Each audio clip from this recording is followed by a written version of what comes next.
জোরে বলবো। সামনে আসুন এই দাঁড়ান। আপনারা স্কুলে রান্না করেন? হ্যাঁ আমরা রান্না করি। স্কুলের নাম কি? দেশে কতদিন ধরে করেন রান্না? 12 সাল। আমি তো 2000 আমি আগে করেছি। স্বাস্থ্যবিধি মেনে রান্না করেন? রান্না যখন করেন তখন রান্নার পোশাক পরেন?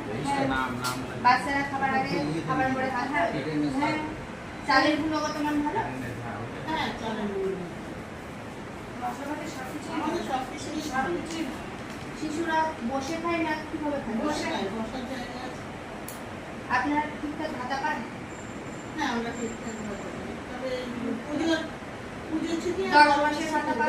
10 মাসের ভাতা পাই। এবার সরকার যদি 12 মাসে মায়নাটা করে দেয় আর তা যদি না হয় তাহলে আমাদের মায়না একটু বাড়ানোর জন্য আমরা বলছি। আচ্ছা। আর বাচ্চারা যখন খাবারটা খায় তখন ওদের মধ্যে কোনো বৈষম্য দেখা যায়?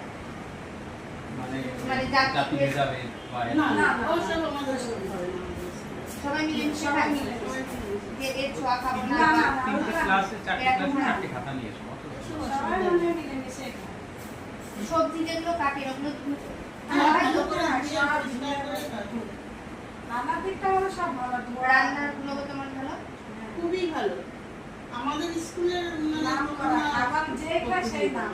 মশলাপাতি সবকিছু আমাদের সব সার্ভিস কোম্পানি, তারপরে তেল গৌরশঙ্কর কোম্পানি, মানে কোনোটা আমাদের যেরকম লেখায় যা লাগে তাই দেয়। সাদা কোনো না বলে যে লাগবে না, না হবে না সেগুলি বলে না। কারণ আমরা যেরকম নিয়ে যাই সেরকমই রান্না করি। যদি বলে